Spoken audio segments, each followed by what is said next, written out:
হুসাইন একবার বিশ্বনবীরে প্রশ্ন করলেন, নানা মানিল আমজাদ ইলাল্লাহ, বলেন তো নানা আল্লাহর কাছে কে বেশি দামি, আপনি নাকি আমি? বিশ্বনবী বললেন, হুসাইন আনাল আমজাদ, আমি বেশি দামি।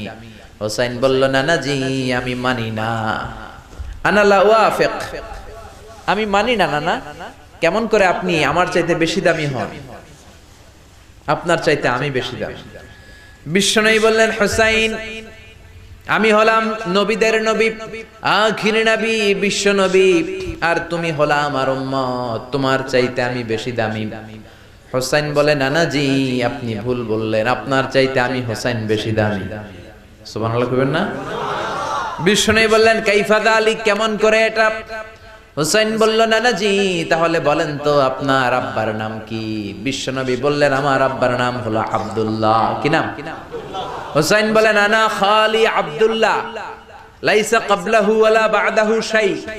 খালি আব্দুল্লাহ, সামনেও কোনো টাইটেল নাই, পিছনেও কোনো টাইটেল নাই। আমার আব্বার নাম আপনি জানেন নাকি? আমার আব্বা হলো শেরে খোদা, দুনিয়ার সব কাফির মুশরিকদের জন্য আল্লাহ আমার আব্বারে বাগ বানিয়ে পাঠিয়েছে। আমার আব্বা সাধারণ কোনো মানুষ নয়, বিশ্ব নবীর মেয়ের জামাই। আল্লাহু আকবার। আপনার আব্বা আব্দুল্লাহ কি কোন নবীর মেয়ের জামাই নাকি? বলেন, আমার আব্বার নাম হলো আলী কাররামাল্লাহু ওয়াজহা। বিষ্ণু বললেন, তাই তো, আসলে তো তোমার আব্বা বেশি দামি। আবার হুসাইন প্রশ্ন করলেন, নানা বলেন তো আপনার আম্মার নাম কি? কি নাম বিশ্বনবীর মায়ের? তোরা দেখে যা আমিনা মায়ের কোলে, মধু পূর্ণিমারি সে থাচা দোদলে, যেন উষার কোলে রাঙা রবি।